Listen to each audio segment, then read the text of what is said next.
Nous, les sauveurs et les sauveuses, on aime bien se mettre avec des gens qui sont perdus ou qu'émotionnellement ils sont brisés.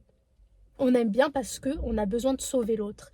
Et c'est destructeur. Coucou les filles. Donc là, je vais retourner dans la voiture parce que j'ai pas eu le temps. Je vais couper mon jeûne avec un pitaya. J'en avais tellement envie. Et on va discuter. On va discuter de sujets. De sujets. Oh là là, faut toujours que je commence ma vidéo avec l'accent. Oh, Mama, ce pitaya. Il me donne trop envie. Sent tellement bon dans la voiture. J'avais qu'une hâte, c'est de le dévorer.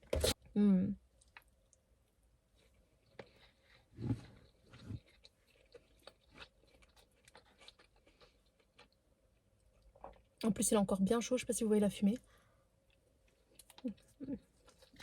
Excellentissime, excellentissime. Même mon ventre, il a parlé, vous l'avez entendu.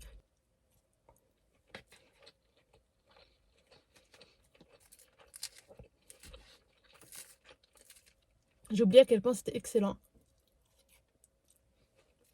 Je suis dans un parking, vous allez entendre un peu de bruit, des voitures sortir. Mais bref, il faut que je vous fasse un update depuis que je ne travaille plus. Donc pour ceux qui ne savent pas, je ne travaille plus. Donc j'ai eu un petit souci au travail, bref, ça s'est réglé. Et en plus de ça, on a trouvé un accord à l'amiable. Donc voilà, donc les deux parties, on est d'accord pour s'arrêter là. Donc moi, ça me va très bien, eux, ça leur va aussi. Optez toujours pour un règlement à l'amiable, c'est mieux comme ça. Voilà, il n'y a pas de rancœur d'un côté ou de l'autre. On a clôturé, on a discuté, on a dit ce qu'on avait à dire, on a défendu notre cause. Voilà, moi j'ai pu parler, eux ils ont pu parler. Ils ont voulu que je revienne, bah j'ai préféré ne pas revenir. Ils ont été d'accord, il n'y a aucun problème. On a signé voilà une rupture ensemble et tout va bien. Et juste le fait en fait que ça se passe bien et que ça a été fait à l'amiable, il y a une fin à tout. Et voilà, moi ça va me permettre de rebondir parce que de base, c'est vrai que j'avais envie de faire autre chose. J'ai envie de changer, ça fait quand même 8 ans que je fais ce métier. J'ai envie de découvrir autre chose. Moi je suis quelqu'un à la base qui reste pas fixe dans un domaine, dans le sens où quelque chose peut me passionner et après cette chose-là peut directement me désintéresser. Je me désintéresse très rapidement. Donc voilà, moi j'avais besoin vraiment aussi de changer et ça va me permettre voilà, de faire autre chose. Quoi, je vous dirai dès que je serai dedans, dès que ça se concrétisera, je vous dirai ce que je fais. Et donc voilà les filles, c'était juste pour vous faire un petit débrief du sujet de travail. Parce qu'il y en a beaucoup qui me disent, mais Sarah, tu travailles plus, on n'a pas compris qu'est-ce qui se passe. Non. Donc voilà, je ne travaille plus, je suis plus dans la société. Et voilà, là c'est le moment pour moi déjà de prendre des vacances. Je vais prendre des vacances avec mon papa. Ça fait tellement longtemps que j'ai pas pris des vacances avec mon père. Et je sais pas comment vous expliquer, mais j'ai tellement envie genre d'aller que lui et moi. Que lui et moi. Passer des bonnes vacances. Je sais que mon papa il aime beaucoup la mer. Je vais le ramener à la mer, on va profiter, on va voilà, on va passer des bonnes vacances Inch'Allah et j'ai vraiment hâte. Tous les deux on en a besoin. Depuis que je travaille, j'ai pas pris trop de vacances. Quand j'en prenais vraiment, c'était des petits week-ends par-ci par-là, on bougeait pas trop. Donc vraiment là, ça va nous faire du bien. Et après, dès que je reviens, donc à la rentrée, je commencerai quelque chose. Et cette chose-là, vous le saurez bien évidemment en avant-première. On va manger quand même.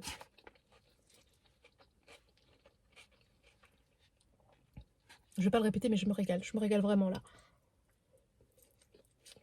Les pitaya bifloc-lac. Ah oui, je vous ai pas dit que c'est le bifloc-lac. Moi, je prends que le bifloc-lac. Je m'aventure pas pour le moment dans d'autres saveurs, senteurs. Mais si vous avez d'autres plats chez Pitaya à me suggérer, dites-moi. C'est vrai que moi, c'est toujours le bifloc-lac valeur sûre. Quand j'ai aucune idée de où aller manger, je me dis, allez, un bifloc-lac sûr, je vais aimer, c'est un bifloc-lac, ça claque. Bon. Bon, on va parler des amours. C'est vrai que c'est une question que vous me posez souvent. Sarah, est-ce que tu as quelqu'un? Est-ce que tu vas te marier? Est-ce que tu es fiancée? Est-ce que tu es en couple? Est-ce que tu es en crush? Est-ce que tu... Bon, je réponds une bonne fois pour toutes, non. En fait, j'ai une envie en ce moment, enfin depuis un petit moment, d'être seule. J'ai envie de m'isoler de tout le monde. Je ne sais pas ce qui m'arrive. Pourtant, je suis pas en dépression, je suis pas mal, je suis pas en colère, il y a rien, je suis bien, alhamdoulilah, mais j'ai envie d'être seule. En fait, j'ai juste envie d'être avec mon papa. Juste ça. J'ai envie de m'isoler de tout le monde. Et c'est pas bien. C'est pas bien parce que la solitude, ça apporte pas forcément du bien. Sauf quand c'est sur une courte durée. Après, il faut pas rester trop longtemps seul. Et là, moi, j'ai une envie vraiment de m'isoler. Alors, c'est une envie. Dans ma tête, je me dis j'ai envie de m'isoler pendant un long moment. Mais je sais qu'au fond, euh, quelques jours, peut-être une semaine, 2 semaines, ça va me suffire. Et puis, je vais revenir. C'est vrai que j'ai envie de m'isoler. Alors, peut-être c'est dû à ma perte de travail, vu que j'étais habituée à me lever le matin tôt, à aller travailler, revenir. J'avais vraiment une cadence à suivre. Et voilà, c'était une habitude que j'avais prise. C'était vraiment ma routine. Et moi, je suis très routinière. Et le fait que bah, ça se soit cassé, et j'ai envie peut-être un grand changement dans ma vie, je sais pas. Mais en tout cas, ce qui est sûr, c'est que tout ce qui est love, tout ce qui est sentiment, avoir quelqu'un dans sa vie, ça ne m'intéresse pas pour le moment. Je m'auto-sabote à ce niveau-là, dans le sens où vraiment je mets des freins, je mets des barrières, je bloque. Et voilà, et on me dit tu vas regretter de faire ça, etc. Mais le problème, c'est que quand vous ne sentez pas que vous êtes prête à vous mettre avec quelqu'un, vous ne vous sentez pas prête à vous lancer dans une relation, ne le faites pas. Ne vous dites pas oui, mais peut-être que je passe à côté de quelque chose. Si sur le moment, vous n'en avez pas envie, et même après, vous n'avez pas envie, en fait, votre état ne change pas, ne vous forcez pas. C'est que c'est pas le moment. C'est que c'est un signe. C'est que vraiment, ce n'est pas votre timing. Non, ce n'est pas le bon timing. Et respectez ça. C'est ce que je me dis. C'est pour ça que, en fait, je culpabilise pas. Je me dis que si j'en ai pas envie et que pour le moment ça ne me dit pas, même si je tombe sur des personnes en soi qui sont bien, mais l'envie n'est pas là, c'est pas pour rien non plus. Pour moi, les signes, c'est pas forcément d'avoir une ordure en face de soi, de se rendre compte que la personne elle est pas bien pour vous. C'est bien sûr des signes évidents, c'est des red flags. Mais il y a aussi le fait que vous ne sentiez pas prête. Ok les féféis? Voilà. Pour celles qui sont dans ma situation, vous allez peut-être me comprendre. C'est voilà, c'est une... J'en ai pas envie pour le moment. Quand j'en aurai envie, vous le saurez. Enfin, quand j'en aurai envie, il y aura forcément la personne qu'il me faut. Non. Je pense que quand vous tombez sur votre âme sœur, les choses sont facilitées. Des deux côtés, vous avez envie d'apprendre à connaître l'autre, vous avez envie d'être avec l'autre. Et je pense que voilà, ça se fait naturellement. Et là, pour le moment, ce n'est pas le cas. Donc, j'ai répondu par rapport aux amours. Maintenant, on va parler de la confiance en soi, parce que moi, j'ai découvert un truc que je fais tout le temps maintenant. C'est une manière de penser qui est assez trash. Elle est assez violente, mais ça réveille. Moi, j'ai toujours la technique de c'est pas la violence, c'est qu'on appelle ça? Un petit coup dur pour se réveiller. Petit coup dur. Je suis pas celle qui va vous donner des conseils en douceur. Tatati, tatata, etc. et tout. Moi, je suis quelqu'un qui a besoin qu'on me bouscule. Donc, je bouscule les autres quand j'estime que ça peut leur être bénéfique. Donc là, je vais vous bousculer. Et écoutez cette petite astuce que j'ai. Essayez de la mettre en application. Et vous me dites qu'est-ce que ça vous a fait en commentaire. Ok, les féfeilles? D'abord, je mange. Oh. Mais c'est beaucoup trop bon. C'est dommage. Là, j'ai pas mâché, j'avais allé directement. Qu'est-ce que j'aime les concombres. Un concombre tout seul, je peux le manger comme ça. Un concombre avec de la vinaigrette, comme je vous ai fait en live TikTok, il n'y a pas de mots, il n'y a pas de mots. Et les concombres comme ça en pitaya un peu chauffés, même si j'aime pas trop les concombres chauffés, et ben c'est excellent. Voilà.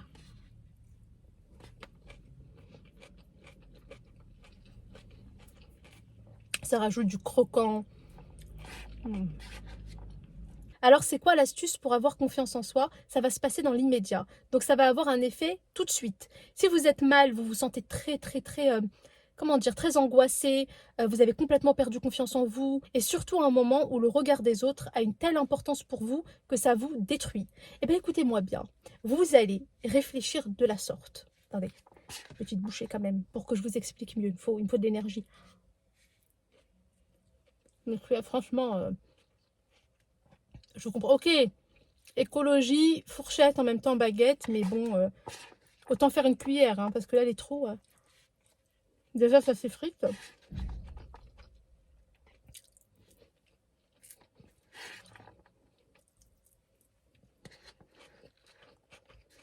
Là, vous allez vraiment travailler votre imagination à fond, ok? On s'imagine qu'on est dans un lit d'hôpital.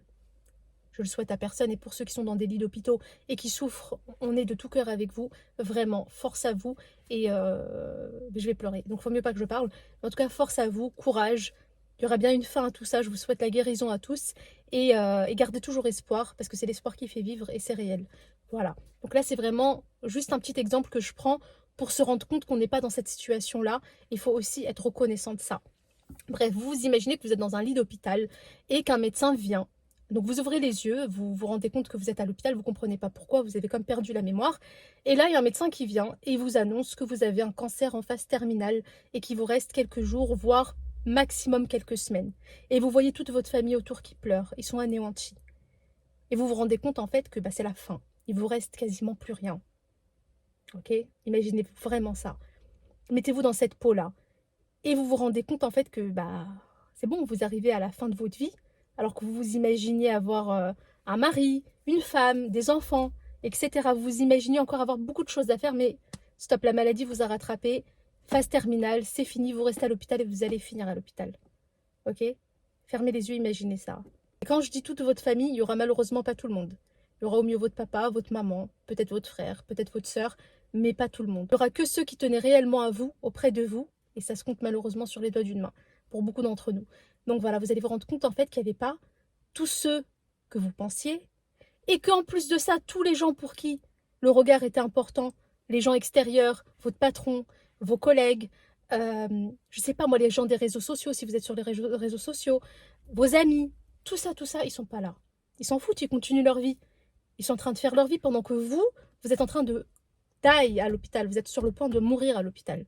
Personne ne vous calcule à part ceux réellement qui tiennent à vous, et il y en a peu. Maintenant, ouvrez les yeux et dites-vous que c'est un rêve, c'est un cauchemar plutôt, et que non, en fait, vous avez encore votre santé. La vie, elle vous attend. Vous n'avez pas de maladie. Vous avez encore le choix de faire ce que vous voulez. Et là, rendez-vous compte en fait que le regard des autres, au final, il vaut rien. Tous ces gens dont vous aviez honte, vous aviez peur, vous craignez le regard, s'en foutaient complètement de vous quand vous étiez en train de crevasser à l'hôpital. Je sais que ça se dit pas, mais bon, vous avez compris. Ils s'en foutaient, ils ont continué leur vie. Là, à ce moment-là, leur regard ne vous importe plus. Et bien là, vous avez encore la possibilité de croquer la vie à pleines dents, de vivre votre vie, mais prenez en compte juste que le jour où ça arrive, même si je le souhaite à personne, ils ne seront pas là pour vous. Mettez-vous en tête que les gens qui vont vous juger vont vous oublier aussitôt.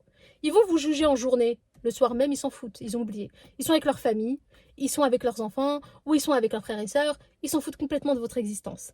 Ils s'en foutent de ce qui peut vous arriver. Ils s'en foutent de votre état de santé. Ils s'en foutent complètement. Mais sur le moment, ils vous jugent et vous prenez ça tellement à cœur. Même moi, hein. Et ben c'est là les conseils que je vous donne, c'est pour moi en premier, en première, non, en premier. En bref, on le prend pour nous directement alors que la personne, elle a juste lancé son pic parce que soit elle a un mal-être intérieur et elle a envie que ça se reflète sur vous, ou soit parce que tout simplement elle vous jalouse. Voilà, parce que vous êtes trop bien par rapport à elle. Et ça, elle ne le supporte pas. Donc forcément, elle va essayer de vous faire du mal. Et ça nous atteint. Et forcément, ça nous atteint, ça nous met mal. Notre journée, elle est gâchée. On ne se sent pas bien. Alors que la personne, elle vit sa best life. Elle rentre chez elle, elle en a rien à faire. Il y a un monsieur qui est passé, qui chantonne. Bah lui, il a raison, vous voyez. Il vit sa life, il en a rien à péter des regards des autres. Donc il en avait rien à péter de mon regard. Il est passé, chantonnait, il bougeait de la tête comme ça. Et ben moi, ça, ces gens-là, j'aime beaucoup. Et j'aimerais bien un jour arriver à ce stade-là où je m'en fous complètement du regard des autres. Et vraiment, limite, je fais des roulades devant eux. Bon, on n'en est pas là. Mais juste vraiment de ne pas prendre à cœur la méchanceté des gens, laissez glisser, alors c'est dur, hein, mais laissez glisser en vous disant que si vous vous retrouvez dans une situation catastrophique, ces gens-là vont même pas prendre le temps de vous juger ou de vous donner de l'intérêt. Et bien vous, c'est maintenant que vous leur donnez pas d'intérêt en ne prenant pas en compte leurs remarques et leur méchanceté. Vous ne comptez pas pour moi, alors vos avis, ils glissent. Je m'en fous. Et arrêtez de vouloir sauver tout le monde. Parce que le syndrome du sauveur et de la sauveuse, je sais qu'il y en a beaucoup parmi vous. Moi, j'en fais partie. Je suis quelqu'un qui a besoin de sauver les gens. Je sais pas pourquoi. Enfin, je pense savoir pourquoi. C'est peut-être dû au manque maternel. Moi, je pense que c'est dû à ça. Parce que quand j'ai perdu ma maman, paix à son âme, la rahma, je me suis sentie comme une maman. C'est-à-dire que je me suis sentie dans l'obligation de materner. Que ce soit mes frères, que ce soit certains cousins à moi, mon papa, des fois je voulais materner mon papa, il mettait des stops. Et ça, c'est dû à ce manque maternel. Après, on a chacune notre histoire, on a chacune une raison qui fait qu'on a envie de sauver avant de se sauver nous-mêmes. Et c'est réel parce qu'on ne se sauve pas nous-mêmes, mais on va absolument sauver les autres. Et ça, c'est destructeur. C'est bien de vouloir sauver l'autre, mais au détriment de quoi? Au détriment de vous? On en revient à la question de se mettre en couple avec quelqu'un. Nous, les sauveurs et les sauveuses, on aime bien se mettre avec des gens qui sont perdus ou qu'émotionnellement, ils sont brisés. On aime bien parce qu'on a besoin de sauver l'autre. Et c'est destructeur. Pour celles qui ont déjà expérimenté ça, vous savez très bien que c'est hyper destructeur parce que nous-mêmes, on ne sait pas sauver. Prenez le temps de vous sauver. Et quand je dis de vous sauver, ça veut dire quoi? C'est de vous aimer dans un premier temps. C'est dur de s'aimer. Mais apprenez réellement à vous aimer et apprenez à répondre à vos besoins. Quelles sont vos failles émotionnelles à vous? Qu'est-ce qui vous rend malheureuse? Qu'est-ce qui fait que, des fois, vous êtes dans votre lit, vous pleurez? Réglez ces petits... entre guillemets soucis, même si voilà, c'est pas réellement des soucis, c'est juste des petites failles émotionnelles qui ont besoin d'attention, qui ont besoin de votre attention. Donnez-vous à vous-même de l'attention. Donnez-vous de la douceur. Soyez indulgente avec vous. Parce que souvent, les gens comme nous, on aime bien se taper dessus. C'est-à-dire, on aime bien s'auto-punir. On n'est pas indulgent avec nous-mêmes, mais on est indulgent avec les autres. On est indulgent avec les gens qu'on veut sauver. Oui, mais c'est pas grave, t'inquiète pas, c'est pas ta faute. Tu voulais pas faire ci, tu voulais pas faire ça, etc. Et nous-mêmes, on se dit pas ces mots-là. Sauvons-nous nous-mêmes les féféis. ok? Donc je vous dis vraiment ces conseils avec grande bienveillance. Et je l'ai dit à moi en première, parce que même moi, j'ai ce syndrome-là. Et je sais que petit à petit, je m'en débarrasse. Je sais que petit à petit, je suis plus la sauveuse d'avant. En tout cas, avant, j'étais vraiment dans le il faut que je sauve, il faut absolument que voilà, je sois celle qui a fait sortir la personne de sa galère. Pourquoi? C'est pour mon ego peut-être, mais c'est surtout, je pense, parce que comme je ne suis pas capable de me sauver moi-même, je me satisfais à sauver l'autre, sauf que ça ne sera jamais la même satisfaction. Ça sera un plus. Sauvez-vous vous-même, c'est la première satisfaction. Et le fait de sauver les autres en leur donnant les meilleurs conseils, en leur donnant une direction à suivre qui va en fait les aider sans s'accaparer complètement le rôle que eux sont censés exercer sur eux-mêmes, c'est-à-dire se sauver eux-mêmes. Je sais pas si vous avez compris ou pas. Bon les filles, je m'embrouille un peu l'esprit, mais je pense que vous avez compris. Bon les filles, il faut que je rentre à la maison, je crois que le parking il va fermer, c'est pas un 24-24 ici. Bon, je vais rentrer. En tout cas, je vous fais plein de bisous. Ça m'a fait plaisir de vous parler à cœur ouvert. Vraiment. Et je le fais pas souvent, mais c'est vrai que quand je le fais, ça me fait... En fait, ça me soulage. Moi-même, ça me soulage. Comme je vous ai dit, c'est comme si je parlais à mes amis, des amis que j'ai jamais eus, ou à mes sœurs, des sœurs que j'ai jamais eues. Ça me fait vraiment plaisir de vous avoir parlé à cœur ouvert. Faites-en de même. Si vous avez envie de me parler par mail, vous m'envoyez vos témoignages. Si vous voulez que j'en parle en live YouTube ou en live TikTok, vous me donnez l'autorisation, je le fais. Si vous voulez avoir l'avis de plusieurs personnes ou si vous voulez qu'on discute que vous et moi, vous m'envoyez, vous me précisez. Sarah, c'est de toi à moi. Sarah, tu peux en parler, etc. Même si j'en parle en live, il n'y aura que de la bienveillance. On ne juge personne et on parle comme si on parlait entre amis, entre sœurs, entre membres de la même famille. Il n'y a aucun jugement. Bon, je vous fais plein de bisous les filles. Prenez soin de vous.